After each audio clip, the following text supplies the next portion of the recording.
Hey everybody, welcome back. It's week 4, and I want to take a quick walk through with you to go over what's happening this week. I also want to let you know that one of your classmates kindly figured out that there was an issue. Uh, no idea why, but some of the materials from the LIT guide had just disappeared. So they have been restored. And of course, I also put out an announcement with a link where you could find the Sophocles plays in the meantime, but they are available again back in our actual LIT guide. And I have got our librarian helping me keep an eye out. They were there last year. So again, nobody knows why, but they were gone and it was real, but they are back. So if you ever do run into anything like that, please do let me know. I know that sometimes it sounds like it's not that I don't believe you, it's that I don't think you're looking in the right place. But we were able to uncover the fact that it was actually missing. So we fixed it. All right. So we are in, like I said, week 4. So what that means is that you are reading your Sophocles plays this week, and then you will have this week and next week to work together to create your presentation. So if you guys want to get started talking to each other and working on the presentation now, that's fine. Your PowerPoint for the presentation will be due at the end of next week, and then you will have a little more time to record it. But of course, you can do that sooner rather than later if you want to.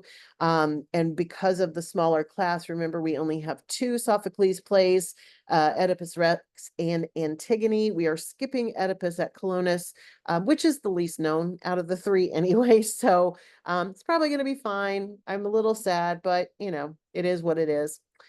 So in the modules this week, you will find that the materials are all back there. So in the readings, activities, etc., remember, here's the link to the LibGuide. And in order to get to the actual readings, you do have to click on modules.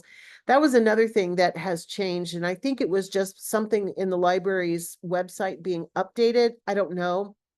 But they used to show automatically the same way it shows above home where it says finding the best sources types of, like, they were visible. And I apologize, I did not know that that had happened until we had already started the class. So but under modules you will find the ancient roots, early America, etc., etc. So this unit, we are in ancient roots.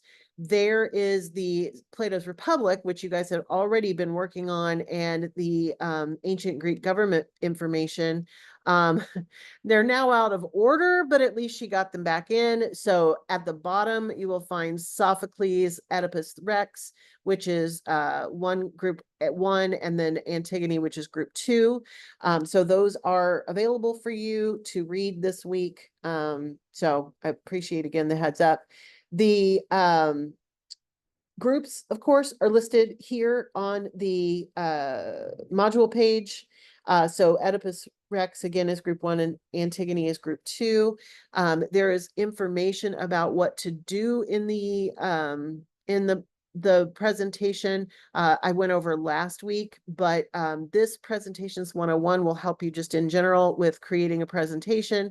And then the Sophocles groups, this will tell you kind of what you need to do along with the assessing the presentation. Those are where we will be grading these things. So next week in week 5, you're going to turn in the PowerPoint, but this does give you a quick overview. Essentially, your group is reading one play and the other group is reading the other play, and you're teaching the plays to each other. That's what's happening. So you're going to want to cover the plot, the characters, what happens. Is there any relevance to government issues, which there are. Hint, hint, wink, wink, nudge, nudge. You definitely want to cover that. In terms of creating a presentation, I would aim for the presentation to be 5 to 10 minutes long. So there is no set requirement on the slides, but you definitely want to have something that will, when you record it, will be about 5 to 10 minutes long. So pretty substantial. You do want to have everybody involved in the presentation. Everybody should be speaking. You should also be visible during the presentation. So the best way to go about recording that presentation is in Zoom, and I will help you with that. Not this week, maybe not even next week, but certainly the week after that. I'll probably do it next week though, just to that way if you get it done early, you can go ahead and submit it. But recording a presentation in Zoom is actually very easy, and it will allow you to not only all be visible on the camera, but it will also allow you to share your PowerPoint and do an actual slideshow presentation as well. Couple of quick things on slideshows, and there's a lot of information in that presentations 101, but make sure that you cite any sources that you used for things like visuals. Sometimes we forget that. It's easier to remember that we needed help with understanding the play. It's a little harder when we take pictures off the internet, but remember, those are not yours. You do need to cite the sources for those as well. Okay. So again, I'll talk more about the actual presentation and putting that together next week, but in the meantime, you guys can certainly be talking to each other. In the people, you have the ability to communicate with your entire group at one time. So feel free to be doing that. And if you need help with that or help getting each other together, let me know, and I will certainly keep an eye out for that sort of stuff. All right. So that's it this week. It's just a reading week. I hope you enjoy Sophocles, and I'm looking forward to getting your take on those in the next 2 weeks. Take care, everybody.